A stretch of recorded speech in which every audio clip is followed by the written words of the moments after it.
Assalamualaikum warahmatullahi wabarakatuh. Perkenalkan, nama saya Seti Rahmawati dengan stambuk A1H1201113. Saya akan mempresentasikan mata kuliah Filsafat Ilmu dari konsep bab 1 sampai dengan konsep bab 5. Konsep bab 1 tentang ruang lingkup filsafat ilmu. Ilmu sebagai objek kajian filsafat dikarenakan cakupan objek filsafat lebih luas dibandingkan dengan ilmu. Karena ilmu hanya terbatas pada persoalan empiris saja, sedangkan filsafat mencakup yang empiris dan yang non-empiris. Pengertian filsafat ilmu, filsafat dan hikmah. Filsafat berasal dari bahasa Yunani filosofia yang terdiri atas dua kata, philos, cinta atau philia, persahabatan tertarik kepada, sophos, hikmah kebijakan, pengetahuan, keterampilan, pengalaman praktis, dan inteligensi. Jadi secara etimologi, filsafat berarti cinta kebijakan atau kebenaran atau biasa disebut dengan hikmah. Pengertian ilmu. Ilmu berasal dari bahasa Arab alimu ya'lamu ilman yang berarti mengerti, memahami benar-benar. Jadi, ilmu secara etimologi adalah pengetahuan tentang suatu bidang yang disusun secara bersistem menurut metode-metode tertentu yang digunakan untuk menerangkan gejala-gejala tertentu di bidang pengetahuan itu. Filsafat ilmu adalah kajian secara mendalam tentang dasar-dasar ilmu yang mencakup ontologi, epistemologi, dan aksiologi. Persamaan dan perbedaan filsafat dan ilmu. Persamaan mencari rumusan dan objek yang sebaik-baiknya, memberikan pengertian mengenai hubungan antara kejadian yang kita alami dan menunjukkan sebabnya. Memberikan pandangan yang bergandengan, mempunyai metode dan sistem, memberikan penjelasan objektivitas dan pengetahuan yang lebih mendasar. Perbedaan dari segi objek material, filsafat bersifat universal, ilmu bersifat khusus dan empiris. Dari segi formal, filsafat bersifat non-fragmentaris, ilmu bersifat fragmentaris, spesifik, dan intensif. Dari segi pelaksana, filsafat dilaksanakan dalam suasana pengetahuan yang menunjukkan daya spekulasi, kritis, dan pengawas. Ilmu diadakan riset lewat perbedaan trial dan error. Dari segi muatan, filsafat pertanyaan lebih jauh dan lebih mendalam berdasarkan pada pengalaman realitas sehari-hari. Ilmu bersifat diskursif atau pengetahuan dari tidak tahu menjadi tahu. Dari segi lingkungan, filsafat memberikan penjelasan secara mendasar. Ilmu menunjukkan sebab-sebab yang tidak begitu mendalam. Tujuan filsafat ilmu: mendalami unsur-unsur pokok ilmu, memahami sejarah pertumbuhan, perkembangan, dan kemajuan ilmu di berbagai bidang, menjadi pedoman bagi para dosen dan memahami dalam mendalami studi di perguruan tinggi, mendorong para calon ilmuwan untuk konsisten dalam mendalami ilmu dan mengembangkannya, mempertegas bahwa dalam persoalan sumber dan tujuan antara. Bab 2. Sejarah perkembangan ilmu. Landasan ilmu pada zaman Yunani. Pertama, Thales. Ia mengatakan asal alam adalah air karena air unsur penting bagi setiap makhluk hidup. Anaximandros, ia mengatakan bahwa unsur utama alam harus mencakup segalanya, dan di atas segalanya yang dinamakan apeiran. Parmenides, ilmu mengemukakan bahwa gerak dan perubahan tidak mungkin terjadi. 4. Pythagoras, ia berpendapat bahwa tidak ada satupun di alam ini terlepas dari bilangan. 5. Protagoras, ia berpendapat bahwa manusia adalah ukuran kebenaran. 6. Socrates, ia berpendapat bahwa ajaran dan kehidupan adalah satu dan tak dapat dipisahkan satu dengan yang lainnya. Oleh karena itu, dasar dari segala penelitian dan pembahasan adalah pengujian dari diri sendiri. Kemudian 7. Plato Plato menurutnya kebenaran umum itu ada, bukan dibuat-buat, bahkan sudah ada di alam idea. Aristoteles ia berlogika yang mendasar pada analisis bahasa yang disebut silogisme yang isinya semua manusia akan mati. 2. Sokrates seorang manusia. 3. Sokrates akan mati. Perkembangan ilmu zaman Islam. Sejarah perkembangan ilmu dalam Islam terbagi dalam beberapa zaman. 1. Penyampaian ilmu dan filsafat Yunani ke dunia Islam. Dalam penjabaran ilmu dan juga filsafat di dunia Islam, pada dasarnya terdapat upaya rekonsiliasi dalam arti mendekatkan dan mempertemukannya. 2. Perkembangan ilmu pada masa klasik. 3. Perkembangan ilmu pada masa kejayaan Islam. 4. Masa keutuhan tradisi keilmuan dalam Islam. Kemajuan ilmu, Renaissance dan modern. Masa Renaissance, zaman modern, ilmu yang berbasis rasional dan empirisme. Rasionalisme adalah paham yang menalar sesuatu dengan penalaran deduktif. Penalaran deduktif adalah cara berpikir yang bertolak dari pernyataan yang bersifat umum untuk menarik kesimpulan yang bersifat khusus. Empirisme adalah paham yang menalar sesuatu dengan penalaran induktif. Penalaran induktif adalah cara berpikir dengan menarik kesimpulan umum dari pengamatan atas gejala-gejala yang bersifat khusus. Perkembangan filsafat pada zaman modern. Abad 20, aliran filsafat banyak sekali sehingga sulit digolongkan karena makin eratnya kerjasama internasional. Pada abad 21 muncul filsafat anti-positivisme, tidak mau bersistem realistis, menitikberatkan pada manusia, pluralisme, antroposentrisme, dan pembentukan subjektivitas modern. Kemajuan ilmu zaman kontemporer. Zaman kontemporer adalah era tahun-tahun terakhir yang kita jalani. Hingga saat sekarang ini, beberapa contoh perkembangan ilmu kontemporer adalah: pertama, santri, priai abangan. 2. Munculnya teknologi rekayasa genetika. 3. Munculnya teknologi informasi. 4. Munculnya teknologi partikel elementer. 5. Sains. Bab 3. Pengetahuan dan ukuran kebenaran. Definisi dan jenis pengetahuan. Secara etimologi, pengetahuan berasal dari kata dalam bahasa Inggris yaitu knowledge. Secara terminologi, pengetahuan merupakan hasil proses dari usaha manusia untuk tahu. Jenis pengetahuan. Menurut Burhanuddin Salam, pengetahuan yang dimiliki manusia ada 4. Pertama, pengetahuan bias, pengetahuan ilmu, pengetahuan filsafat, pengetahuan agama. Perbedaan pengetahuan dengan ilmu. Pengetahuan merupakan hasil tahu manusia terhadap sesuatu atas segala perbuatan manusia untuk memahami suatu objek tertentu. Ilmu adalah suatu bentuk aktivitas manusia yang dengan melakukannya umat manusia memperoleh suatu pengetahuan. Hakikat dan sumber pengetahuan. Hakikat pengetahuan pertama, realisme. Realisme berpendapat bahwa pengetahuan adalah benar dan tepat bila sesuai dengan kenyataan. 2. Idealisme. Idealisme berpendapat bahwa untuk mendapatkan pengetahuan yang benar-benar sesuai dengan kenyataan adalah mustahil. Bagi idealisme, dunia dan bagian-bagiannya harus dipandang sebagai hal yang memiliki hubungan seperti organ tubuh. Sumber pengetahuan. Pertama, empiris. Menurut aliran ini, manusia mendapatkan pengetahuan berdasarkan pengalamannya. 2. Rasionalisme. Aliran ini menyatakan bahwa akal adalah dasar kepastian pengetahuan.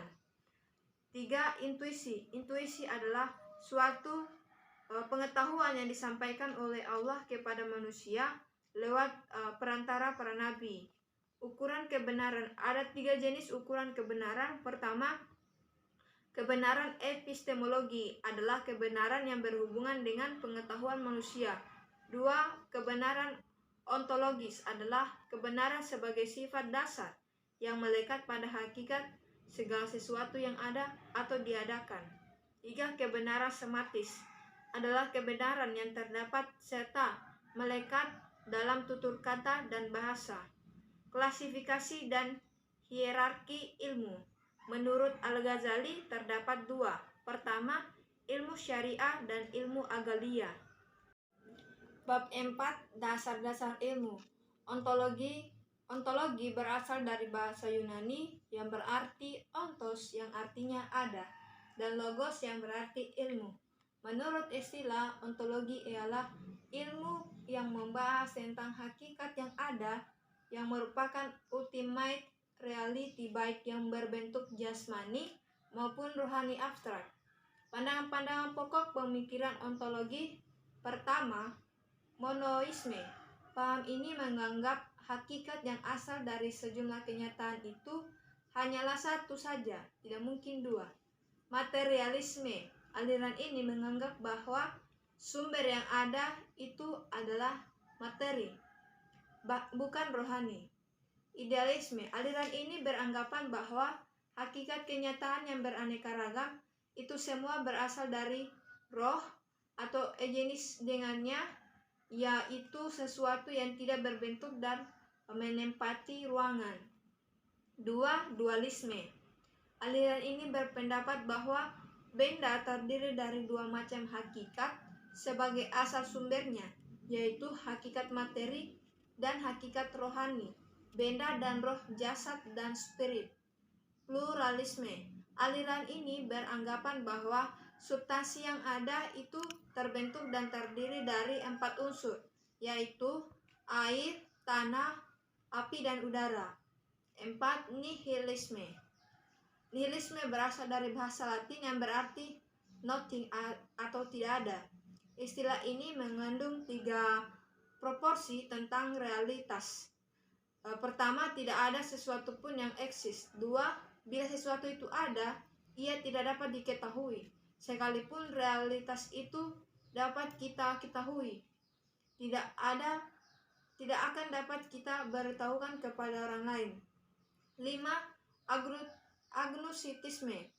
Aliran ini menyatakan bahwa manusia tidak pernah hidup sebagai aku umum, tetapi sebagai aku individual yang sama sekali unik dan tidak dapat dijabarkan ke dalam sesuatu yang lain.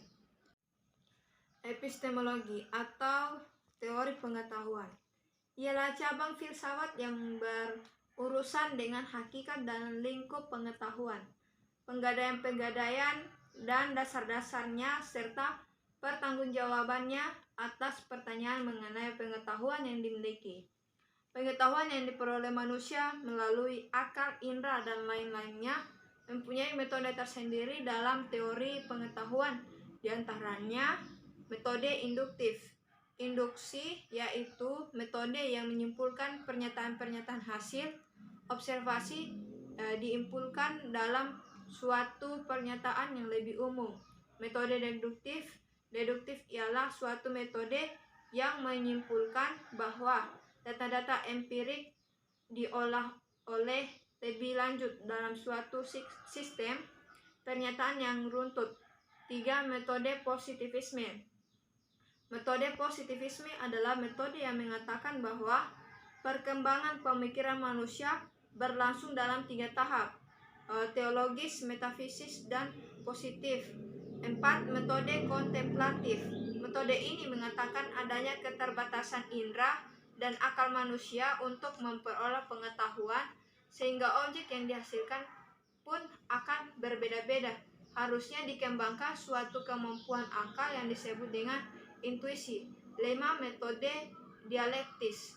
Dialektis berarti tahap logika yang mengajukan kepada kaidah-kaidah dan metode-metode penuturan suatu dianalisis sistematis tentang ide-ide untuk mencapai apa yang terkandung dalam pandangan. Aksiologi. Aksiologi berasal dari bahasa Yunani axios yang berarti nilai dan logos yang berarti teori. Jadi aksiologi adalah teori tentang nilai. Nilai yang dimaksud adalah sesuatu yang dimiliki manusia untuk melakukan berbagai pertimbangan tentang apa yang dimiliki nilai. teori tentang nilai yang dalam filsafat mengacu pada permasalahan etika dan estetika. Etika menilai perbuatan manusia. Estetika berkaitan dengan nilai tentang pengalaman keindahan yang dimiliki oleh manusia terhadap lingkungan dan fenomena di sekelilingnya. Bab 5 tentang sarana ilmiah. Pertama, bahasa. Bahasa yang digunakan sebagai sarana komunikasi antar manusia. Tanpa bahasa tiada komunikasi. Fungsi bahasa. Pertama, koordinator kegiatan-kegiatan manusia, penetapan pemikiran dan pengungkapan, penyampaian pemikiran dan perasaan, penyenangan jiwa, pengurangan kegoncangan jiwa. Bahasa sebagai sarana berpikir ilmiah. Bahasa sebagai alat komunikasi verbal yang digunakan dalam proses berpikir ilmiah. Di dalam bahasa merupakan alat berpikir dan alat komunikasi untuk menyampaikan jalan pikiran tersebut kepada orang lain, baik pikiran yang berlandaskan logika, induktif maupun deduktif. Bahasa ilmiah dan bahasa agama. Bahasa ilmiah adalah bahasa yang digunakan dalam kegiatan ilmiah. Bahasa agama merupakan wacana keagamaan yang dilakukan oleh umat beragama, meskipun tidak selalu menunjuk serta menggunakan ungkapan-ungkapan kitab suci. Matematika. Matematika adalah bahasa yang melambangkan serangkaian makna dari serangkaian pernyataan yang ingin kita sampaikan. Matematika sebagai bahasa. Matematika sebagai bahasa dikarenakan bahasa verbal mempunyai beberapa kekurangan. Untuk mengatasi kekurangan tersebut, kita berpaling kepada matematika. Matematika sebagai sarana berpikir deduktif. Matematika merupakan ilmu deduktif. Nama ilmu deduktif diperoleh karena penyelesaian masalah-masalah yang dihadapi tidak didasarkan atas pengalaman, melainkan didasarkan atas deduksi atau penjabaran-penjabaran. Matematika untuk ilmu alam dan ilmu sosial. Kontribusi matematika dalam pengembangan ilmu alam ditandai dengan penggunaan lambang bilangan untuk penghitung dan pengukuran. Kontribusi matematika dalam pengembangan ilmu sosial ditandai dengan penggunaan lambang bilangan. Statistik. Pengertian statistik. Statistik berasal dari bahasa Latin yang berarti status, yang artinya negara. Ilmu statistik adalah ilmu pengetahuan yang membahasa dan mengembangkan prinsip-prinsip, metode, dan prosedur yang akan ditempuh. Sejarah perkembangan statistik. Pertama, Abraham de Moivre mengembangkan teori Galat atau kekeliruan. 2. Thomas Simpson menyimpulkan bahwa terdapat sesuatu distribusi yang berlanjut dari suatu variabel dalam suatu frekuensi yang cukup banyak. 3. Pierre-Simon de Laplace mengembangkan konsep de Moivre dan Simpson. 4. Wigner menganalisis varians dan covarians, uji signifikan, dan teori tentang pemikiran. Hubungan antara sarana ilmiah, bahasa, logika, matematika, dan statistika. Bahasa merupakan alat komunikasi verbal yang dipakai dalam seluruh proses berpikir ilmiah. Ilmu merupakan gabungan antara berpikir deduktif dan berpikir induktif. Matematika mempunyai peranan penting dalam berpikir deduktif. Statistik mempunyai peranan penting dalam berpikir induktif. Tujuan pengumpulan data statistik. Tujuan statistik terbagi menjadi 2. Pertama, tujuan kegiatan praktis dan kegiatan keilmuan. Statistik dan cara berpikir induktif. Statistik merupakan pengetahuan untuk melakukan penarikan kesimpulan. Induktif secara lebih seksama. Kesimpulan ditarik dalam penalaran deduktif adalah benar jika premis-premis yang dipergunakan adalah benar dan prosedur penarikan kesimpulannya adalah sah. 6.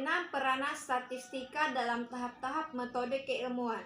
Statistika bukan merupakan sekumpulan pengetahuan mengenai objek tertentu, melainkan merupakan sekumpulan metode dalam memperoleh pengetahuan berupa observasi, hipotesis, ramalan, dan penguji kebenaran.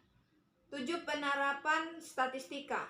Statistika diterapkan dalam penelitian pasar, penelitian produksi, kebijaksanaan peranan modal. Logika. Logika adalah sarana untuk berpikir sistematis, valid, dan dapat dipertanggungjawabkan. Aturan cara berpikir yang benar dengan cara mencintai kebenaran, mengetahui apa yang sedang dikerjakan, mengetahui apa yang sedang dikatakan, perbedaan dan pembagian yang semestinya, mencari definisi yang tepat, mengetahui apa yang sedang disimpulkan. Klasifikasi. Aturan definisi. Definisi adalah suatu usaha untuk memberikan batasan terhadap suatu yang dikehendaki seseorang untuk memindahkan kepada orang lain. Definisi yang baik adalah menyeluruh dan membatasi.